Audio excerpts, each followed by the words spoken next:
Well, hello. Welcome to another show, episode, podcast.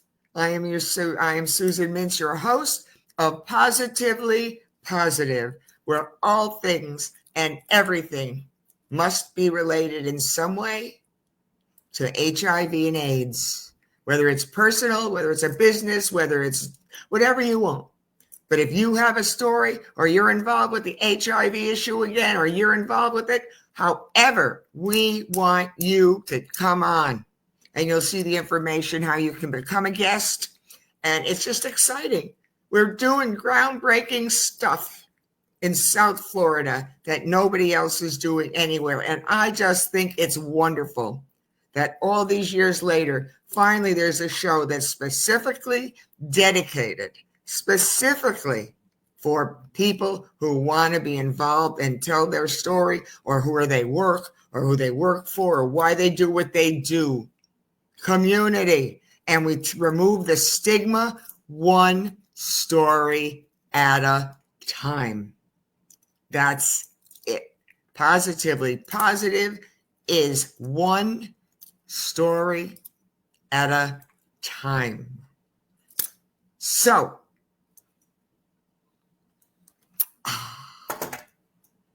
without further ado, many of you know that when my sunglasses come off, it's that time. It's time for me to introduce our guest, and tonight's guest is from Tucson. I would like to say, come on in, Jeffrey Scott. Last name, Jeffrey Brown, like a color. Scott Brown. Yes, ma'am. I've been talking to you so much and seeing you so much, I had to look at my notes. Jeffrey Scott Brown. What a wonderful name. Thank you. Howdy from Tucson, Arizona. Yes, Tucson, a wonderful city. And I think I asked you if you knew anybody that had been on the show, and you said no. And I said, how'd you find out about the show? And then, before we came on. And you said you don't really remember how or why, but you just found us. That's it. Yeah, it could have been one of the other Pause Warriors out there that sent me a link or suggested it, but I came across it and I thought it was just lovely. So I'm really happy to be here. Thank you for having me. And you look great. You look wonderful. You sound wonderful. Not dead yet. No, neither of us. And I'm even older than you, I think. Now, I think I'm older than most people, but I just wear a lot of makeup and dress up. The other thing is, so Tucson, it's a wonderful city. It's probably nice and warm there now. It is. It's warm in the summertime, and it can get a little cool in the wintertime. We actually do get snow here from time to time. We had a couple last 4 days. The mornings we've actually had frost. It's been below freezing. But, you just bundle up and then the days become quite warm. We've been in the 70s since. So it's really a lovely place. Don't tell anyone how nice it is here because we don't want anyone else to come here. No, they're all coming to South Florida. Believe me, they're not the ones we know from the north. They're not going to Tucson. But my late husband and I were there several times, and it's a charming city. Thank you. The other thing is, what did catch me, and I want to just talk about it for a few moments, is that you told me that you ran marathons and you'd run 21 marathons. And I'm just fascinated by that because I think that probably has to help you mentally, physically, emotionally. How did you start? Why did you start and how? And then we're going to get into the HIV aspect. Right. Well, I've always been involved in creating events and such, and was involved in the Los Angeles event industry, special events and fundraising, especially for nonprofit organizations, AIDS organizations, and LGBT organizations. And Richard Zaitchek, who was the coordinator and founder of the AIDS Walk and the Dance-a-thon concept, came to me. He had a brand new program, and he'd like for me to be on board with them. And so I agreed. It was the National AIDS Marathon training program. And not beknownst to me, I didn't realize that I was being expected to train along with the participants as they raised money for AIDS Project Los Angeles and other organizations in other part of the country. I wasn't aware that I had to train with them until early on when he asked how the training was going. So with a little bit of negotiation, I actually did knuckle under and did do the training and completed my first marathon as a training in Long Beach in November of 1999. And then 2 weeks later, I was in Honolulu, Hawaii, running my first official marathon. And since then, I picked up the bug, and being a type A, I just ran with it. And I've done 21 in my lifetime as an HIV living person living with HIV. And all my training runs, I would wear my red ribbon as I ran, and people would give me donations to the organizations and stuff. And so it was really kind of cool. So you were from LA? Where did you start out in LA and end up in Tucson? No, ma'am. I was born and raised here in Tucson. I am a Tucsonan. I spent about 15 years in LA doing special events. And then I moved back here back in 2003 or so. And my grandmother was having her 100th birthday, so I helped plan her centennial. And then I just stayed so I could be closer to my family. And it was time for me to come back home. What did you do as a vocation, a job? Did you have a specific what you did? In Los Angeles? Yes. Basically, event coordinator, special events, and fundraiser. With the training program, I was one of the program managers, meaning I had 2 training sites, in Santa Monica and Encino. And between my 2 training sites over the 3 years that I was with the program, we raised over $5 million, just those 2 training sites for AIDS Project Los Angeles. And I was really thrilled with that. I thought that was a really cool thing. And I came out to all my participants very early on about my status. And I think that's what made a lot of the difference, because they knew that it was going to a good cause, and they knew someone directly who was cheering them on every single weekend to help with the cause. Are these runs strictly, are they HIV related, or anybody can? How does that work? No, basically you sign up for the program. I'm not sure if it's continued, to be honest with you, because this was the early 2000s.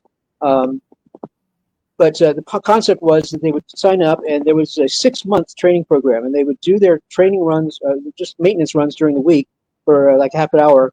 And then on the weekend, they would meet up at one of the training sites that we had, 6 or 7 training sites throughout the LA area. And we would do our mileage then, and it would go from like 10 miles to 12 to 14, et cetera. And we'd actually eventually do a full distance, marathon distance, 2 weeks before we went to whatever it was, the marathon we were going to. The last one was Honolulu that I attended. And then before that, it was Chicago. And before that was the Marine Corps Marathon in DC. Now, you told me that you were HIV positive. And when were you diagnosed? Yes, I found out in Los Angeles about my HIV status. It was in August of 1991. And what brought you to get a test? How were you feeling that did this? Well, I was feeling kind of sluggish. I just didn't have the pep and the energy that I normally had. And I also was starting to feel or taste kind of a metallic taste in my mouth. I thought it was just kind of LA air. But I just didn't have the pep and the energy. And I just kind of felt that there was something not quite right. So I went into the doctor that I had, and we did a full panel of different things, including the HIV. And 2 weeks later, because then it took 2 weeks. Now it's instant, basically. But 2 weeks later, I went in for my appointment, and the doctor was very matter of fact and kind of callous and said, "Well, that's exactly what I thought it was. You're HIV positive. Have a good day." I promptly fired that doctor, and then I went to another that I had for many, many, many years, who was on the cutting edge of HIV treatment. So I was in good hands. I was one of the lucky ones. I was on the compassionate use program, the Crixivan, in 1995, and that's what saved my life. I wish that more of my friends had been able to get on it. But I was at my viral load. That's when they started doing viral loads. Was at 400 million parts per milliliter. It was unheard of, and my doctor kind of went white when he heard of that. And he got me on the compassionate use program, the tail end of that compassionate use program for Crixivan, and that's what saved my life. So you were quite ill for a while. But the thing is, I really wasn't. I didn't have any major symptoms. It was just gnawing at my immune system day to day. And when we got onto the Crixivan, the protease inhibitor, I went from 400 million parts per milliliter. Within 4 months, I was undetectable. So that shows you how majorly successful that protease inhibitor was. Yeah, that's wonderful. How old were you? I was 31, I believe. It was 1995, and I was born in 64. So yes, I believe it's 30 years, and you're a long-term survivor, and you feel good today. Does it feel good now to be still be alive and living with HIV. Yeah, HIV is not going to kill me. I've already declared that, and I think lightning will probably get me before HIV does, because I've almost been hit 5 times by lightning, and living in Tucson, it's a little bit dangerous, especially during a You've been monsoon season. But you've been hit uh, by you've been hit by fortunately, lightning I've, a few. I've been almost hit by lightning 5 times. No, that's not good. No more of that. Mhm. I It's really exactly. So what about I'm not. your what about Go your ahead. support system? Talk to me about the Tucson community for people of HIV, the medical system, the support system, how you're involved in the community and what's going on there with that. Right. Well, thankfully, personally, I have a great support system amongst friends, but mostly my family.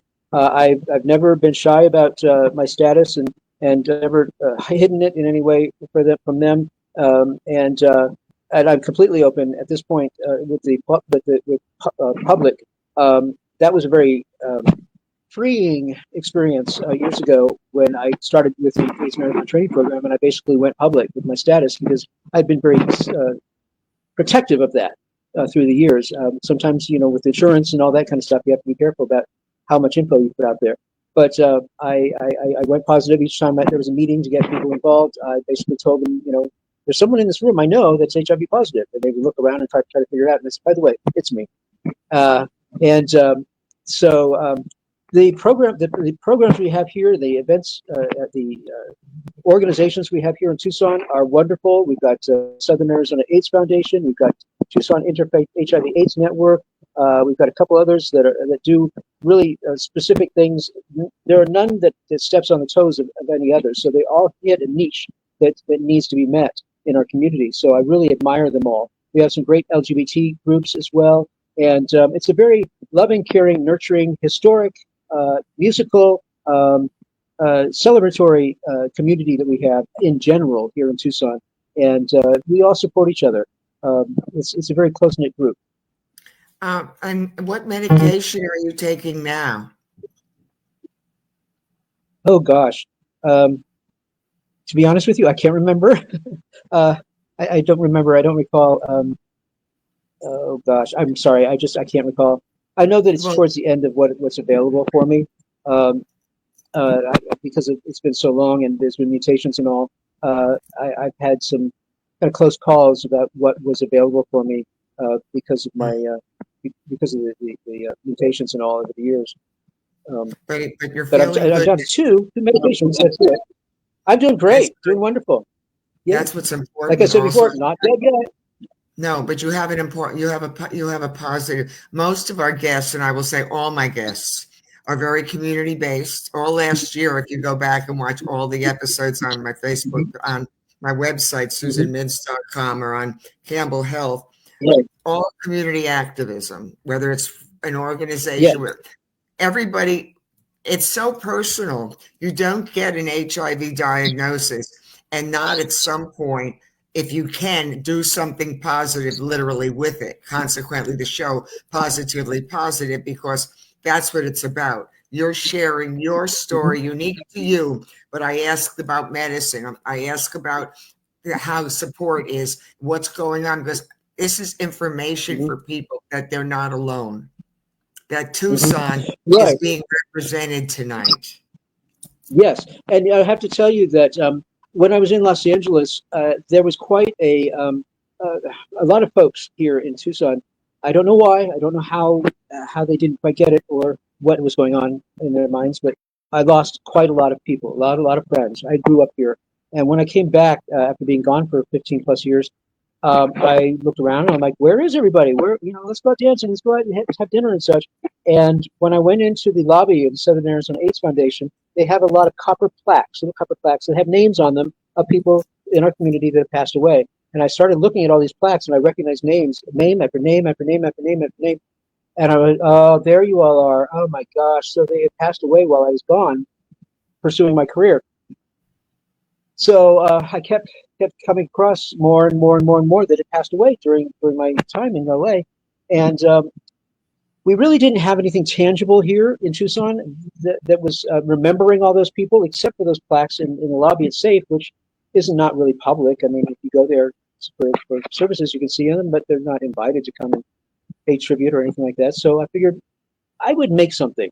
I'm a good designer, and I'm good with the community, and I'll make something that'll fill that hole, that gap, that big hole. And so what I did was I created our local AIDS memorial, which is AIDS Ribbon Tucson. It's a large piece of fabric that looks like a giant piece of ribbon, and it's felt about 3 feet wide, 130 feet long, and there's names and messages that people have added on, written in silver paint pen, names, messages of people that they've lost or who have made a big influence in their lives, who were lost to AIDS or were HIV positive but died of other causes. So I take that out and about around to the community at different events, different times, parades, awareness days. When it's invited to be at a location, if there's an event that's going to be HIV related or has some kind of aspect of health and welfare, and it's my giving back to the community. It's my remembering all my friends and all those that we care about that we've lost, because when we forget about them, we've lost the fight.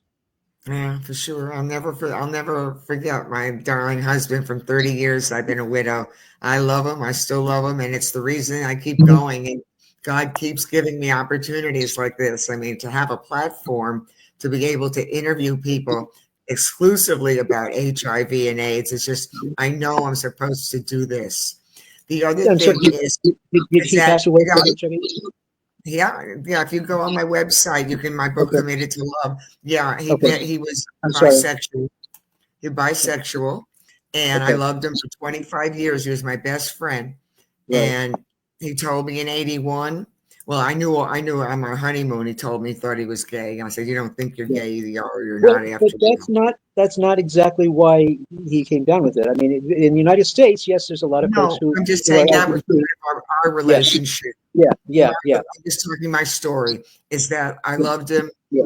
That's just the way it was. He tells me he was gay. He thought he was bisexual, all that. Yeah. Just the nuts and bolts is Yeah. it was, and he contracted it from someone in Yeah. their late 80s. He didn't Right. know who it was because he was very promiscuous. And then in Okay. 91, he started getting ill. 92, gravely ill with pneumonia.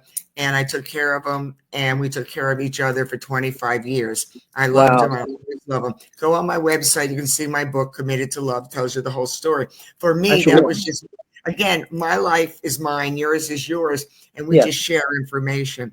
Right. The other thing would be, do you know how you contracted it? I do, and I'm not ashamed in any way. It was through a sexual encounter, and I won't go into the specifics, but I was a little bit surprised because I had been very careful leading up to all that. And basically, when all was said and done, there was a cut on my finger that I had forgotten about, and that's how I came in contact with it directly. Wow. Yeah. Are you in a relationship now? No, I'm not, and I choose not to be. I was married for 10 years in California, and when I moved back here, we basically just kind of separated, and we haven't done anything as far as a divorce or anything like that because I just don't feel it's necessary. He's moved on, I've moved on, and we're just going to leave it at that. You know, one other thing I just wanted to tell you, Jeffrey, that was my late husband's name. But the one thing is that when this first started in 81, and I approached Jeff and I said, "Have you heard about this on TV?" And he said, "No," but some of the people were already ill because I was a dental hygienist, and some of my patients were not coming back, and I was hearing they had pneumonia. You know. But anyway, so I approached him and I said, "I'll love you and I'll be with you, but I'm not going to contract this." And that's why I was just saying in the gay community then, because I said it's going to go from the gay community to the heterosexual community, and then it's going to spread like wildfire to women, and then it's going to go marginalized into the African American community, Hispanic community, and African American women, especially in South Florida, where I live in Boca, South Florida, West Palm. We are the epicenter because we are so multicultural and diversified. But African American women, other than men having sex with men, is the number 2 group. And it's sad because there's so many reasons why, and I won't go into that, but it's gone. It's not only mutated through being viruses mutating, it's mutated into the system. That's Yeah, here in Arizona, specifically Southern Arizona, we find that The highest risk group are women, people of color, and then the youth, ages 18 to 24. It actually was early, it was younger than that, but they've switched it back to, it was like 13 to 24, and it was getting a little concerning. But the 18 to 24 is what it's at now. Yeah. So yeah, it's a Herculean task to approach the different groups, the different demographics, and how do you reach them with a specific message about taking care of themselves and taking care of each other, protecting themselves, getting on PrEP, things like that. So we've got so many tools at our advantage and at our use, and this is a completely preventable disease. Yeah. Completely preventable.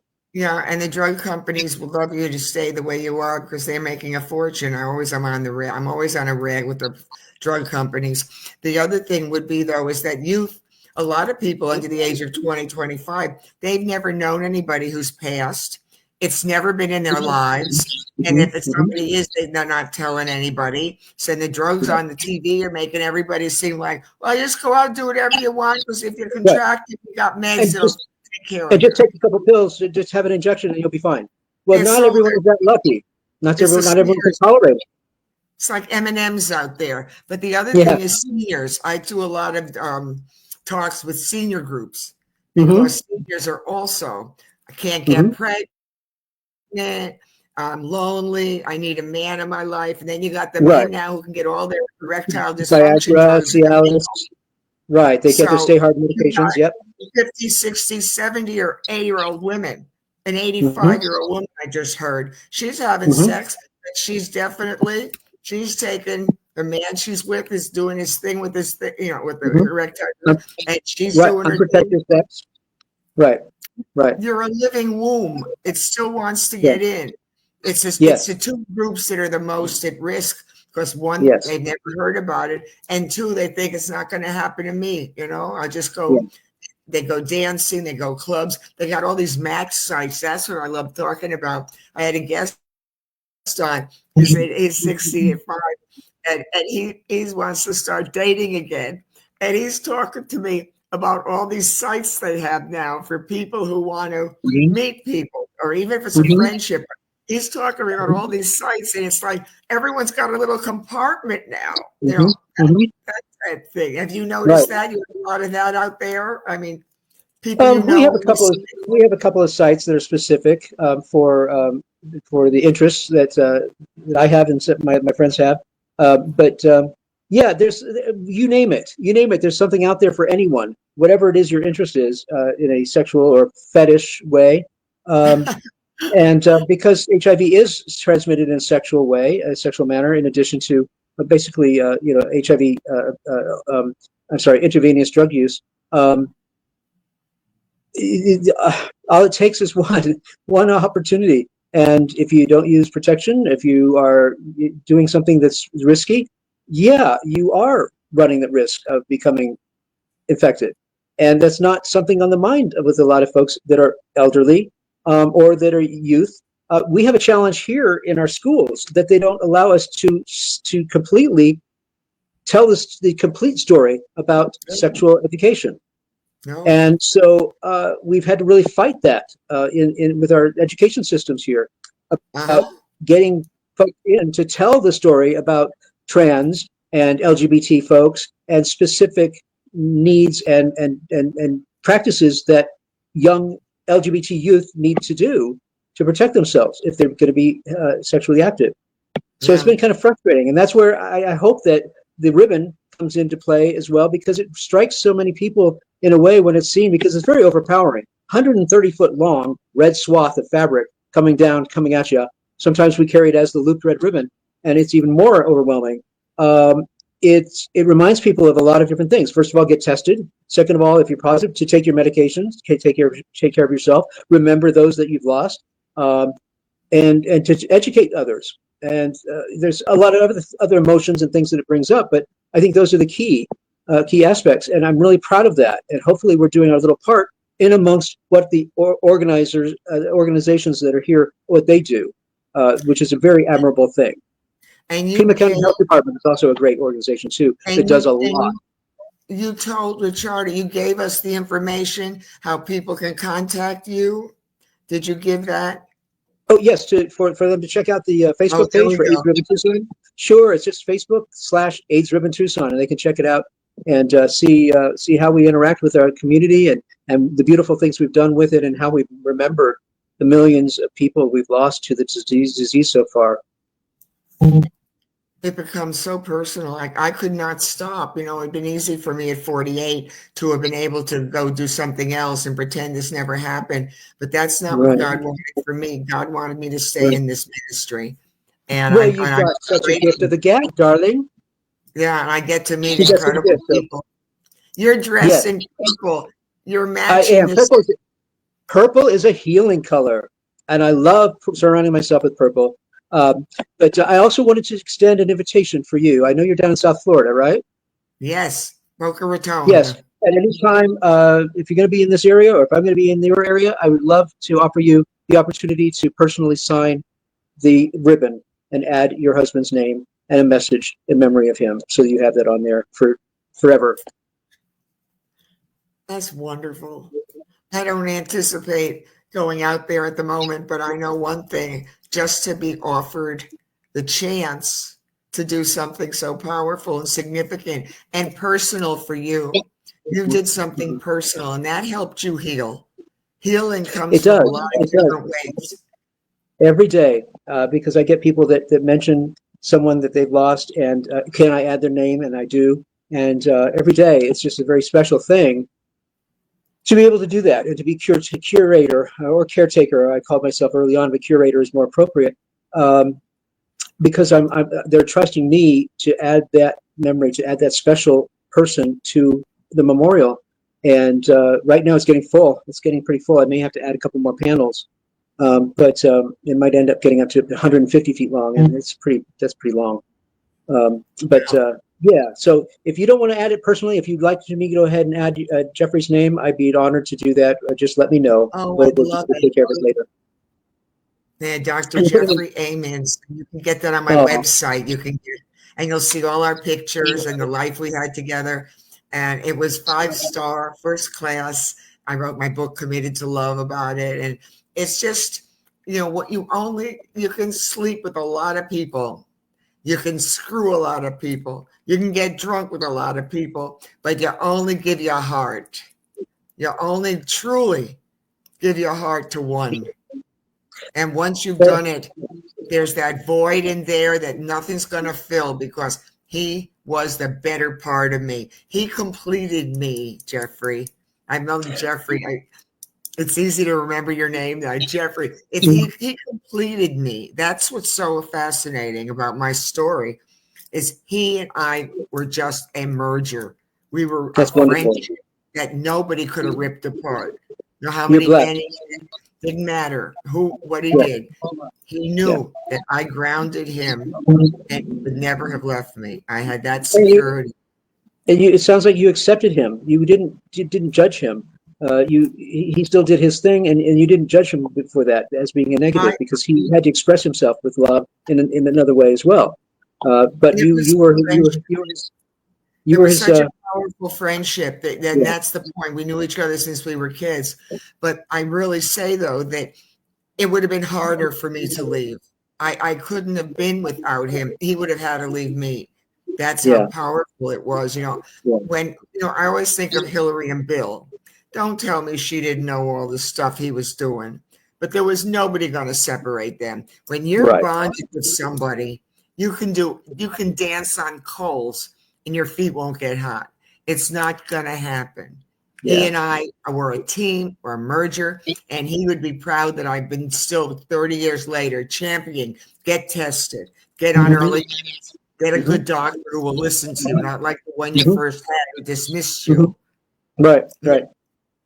And we My, are in control of our own health. We are in control of our own medical decisions. And a yeah, lot of people with HIV don't get that. They rely too much on their doctor's decisions. And we need to be educated. We need to educate ourselves and yeah. learn and read and just follow everything that's going on out there. Because there's some amazing stuff going down the pipeline now. It's But not, amazing. And but and not and, just and with we just HIV. I think people have got to be proactive in general, because it's Yes, very easy absolutely. for a doctor to tell you, oh, a woman my age, and say, oh, it's stress. Or a woman's like many of my female guests from last year. They went to their doctor because they weren't feeling well, or their stomach hurt, or they this, and they were in their 40s or 50s or Hmm. 60s. And nobody would have thought to test them. That wasn't not the way it was. They had Right. this, they had it, and they, one doctor would say it was stress or it Right. was They didn't hormone. fit the demographic. They didn't fit the demographic, so they weren't. It wasn't. It's not something they would consider doing. I've had people that have forced their doctors, forced the medical community to test them for various things, whether it's Hep C or HIV or whatever, and finally they found the answers. But it's very frustrating if you don't fit a demographic, and that's what everyone's basically taught Right. to follow. Because otherwise it's a waste of money. Um, yeah, so it's a good thing they found out as early on as they could and get it Well, treated quickly. or also to fit a demographic, but not have the education, the resources, the fear, not have a support system. I mean, Right, I being in know denial. Being in denial is a big thing too. Yeah. economic, it's all so challenging. I'm in a very predominantly nine. I'm going to take the crown jewels off my fingers. I'm telling You you, know, dinner rings. they said rings are in now. If I Yes. couldn't lift my fingers if these were real, My but good it's a friend Bruce Valanche has a few dinner rings that are like that, darling. but it's interesting. I'm in a predominantly African American Hispanic church. And one of the things I'm really vocal about is that a lot of African American women don't have the means, they don't have the education and the resources, and Hmm. they're between a rock and a hard place. Plus, a lot of times we just accept that it's okay. We accept men back. And I don't mean just them, but many times as women, we accept the man back after he's been gone for 6 months or a year. And then they come back in and we don't think of getting an HIV test or going to a Hmm. health department and making sure Hmm. that person's been okay, because Hmm. it's not part of, our psyche as a rule. Right, exactly. It's not a common sense thing. Right, And right. that's not a colored or that's got nothing to do with that. I'm saying as a woman, more of a need to later says, I made a mistake. I want to come back. Next thing you know, you let him back in and you don't know if he slept with 10 men, 5 women, and a bunch Right, of football players. right, exactly. Right, exactly. I, Yeah, you don't know what the history I is at think that point women, with that difference in time. yeah, and I think women are too gullible. In general, we believe men a lot more than I think men believe women. But I think we're in a society today that I don't think a lot of people believe each other in a lot of things. So, I mean, that's where I'm coming from. Yeah. You know, it's a very challenging society to be proactive in, to stay positive in, to get the best help in, to get good people around you. It's hard, especially as you get older. Your Hmm. network is not as big as it used to be. Right, right. Well, I try to put things into perspective. When you look back, and you think about what 100 years ago the major causes of death were, what the major turmoils were, what the big drama is in that time when they were living, and how they corresponded, what communication was like. We're so lucky. We are so lucky. We are so well advanced, but yet how far are we? How far really are we, and how advanced are we? Are we really using all these tools to our best advantage? Um, you look 500 years ago, what it was like. What was the major cause of death, and communication, all that kind of stuff. We really have it good, but we could do better. We could Oh, take care of each other better, I think, oh, and much and better. and not putting each other down, and not putting ourselves down. We've got to have the Yeah. self-esteem. We've got to have the self-worth, and we've got to teach our children that from the very beginning. It's From the real very easy to beginning. knock. It's real easy to knock someone down. It's much more important to empower them and lift them up. And I think Absolutely. our social media has so much to do with it. Our major networks, our computer, the information that's out there. Yeah. There's so much. What do you believe? Right. And that's why I What think do you programs like what you're doing now is so important. Is putting that positive energy out there, putting that light into the community. Because once you get that light, once you've enlightened people, they can start doing it themselves and then passing that on to others. And that's really a key. I'm a huge fan of paying it forward and doing what you can to bring joy to others. Uh, but when you do that, you bring joy to yourself. You uplift yourself, and you become stronger and stronger and better and more enlightened, more intelligent, more able to handle so many more things. I was told years ago that I the laugh at strength of myself. someone's character is how they deal with the negative situations that they come up. It's how you deal with it. It is, I laugh at myself because I think as much pot as I smoked in my life, we're talking bales full. As much as when I'm done with a show, I am so high that if I didn't take a Xanax to knock me out and go to sleep, I'd be running around till 3 o'clock, 4 o'clock in the morning. With the monkeys. I love what I'm doing. I Love it. love Great. this because I can interact about something I care about. I don't have to get medical. I don't have to give you data. I don't have to Yeah. get intense. I just Yeah. want your story. What are you Right. doing? How did you do Right. this? Why are you Right. doing that? I'm just an interviewer, but I'm That's great. interviewing in the subject. And you I'm do a good swell at job. it. And I locked in with Campbell Health Solutions with Charter Jackson. He's in West Palm Beach in his home. I'm in Boca Raton in my home. You're in Tucson, and we wonder Tucson, why Arizona. Howdy.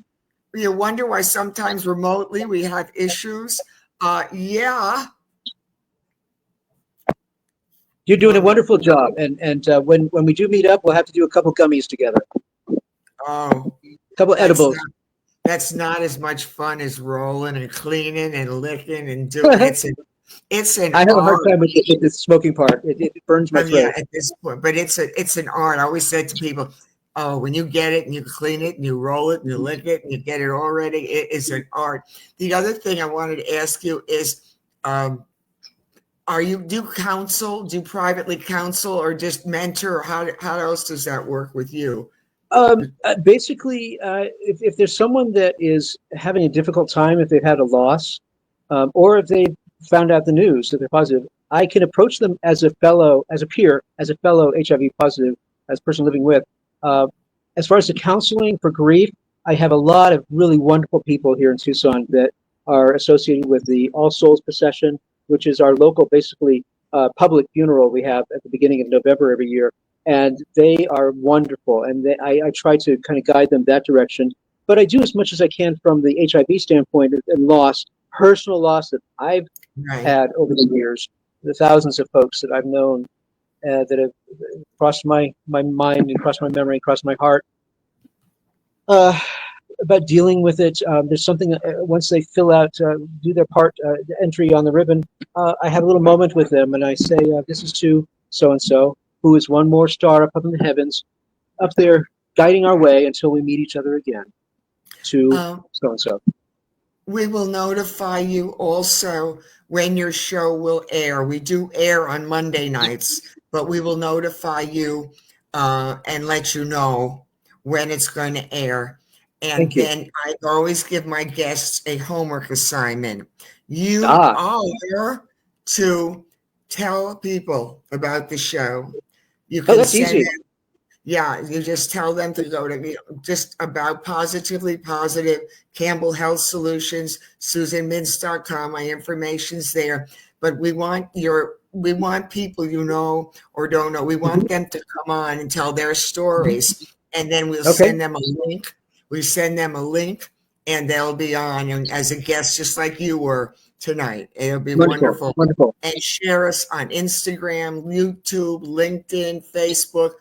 My website, SusanMintz.com, CampbellHealthSolutions.org. I mean, it's just marvelous, but that's a homework assignment I give to every guest.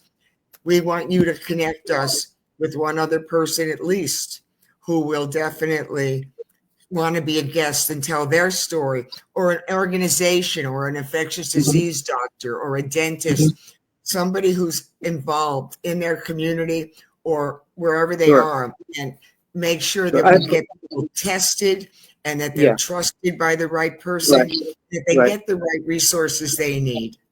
Right.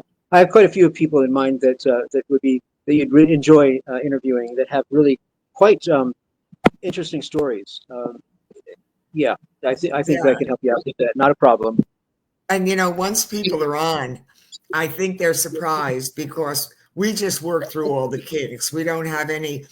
We want an advertiser. We'd like some sponsors. If I haven't thrown that out in the last year and a half, we were looking for some sponsors, a nice law firm, some doctors. We are looking for sponsors for Positively Positive because this show needs to go national. We need to be big time. But whatever we do, have you checked with AIDS Healthcare Foundation in Los Angeles? That's fine. I'm just saying we have something here. They are national. Anyway, yes, thank you for having me on.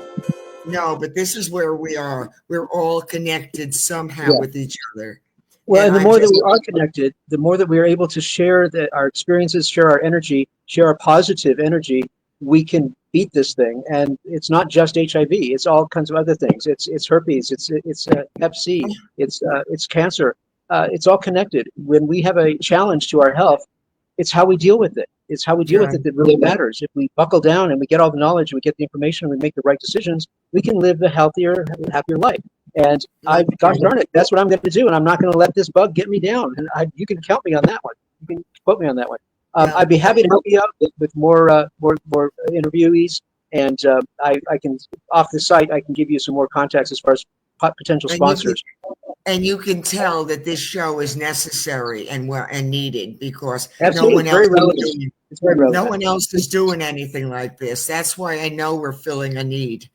Now, the other thing is that I want to thank you, Jeffrey Scott Brown, for being an amazing guest from Tucson, Arizona.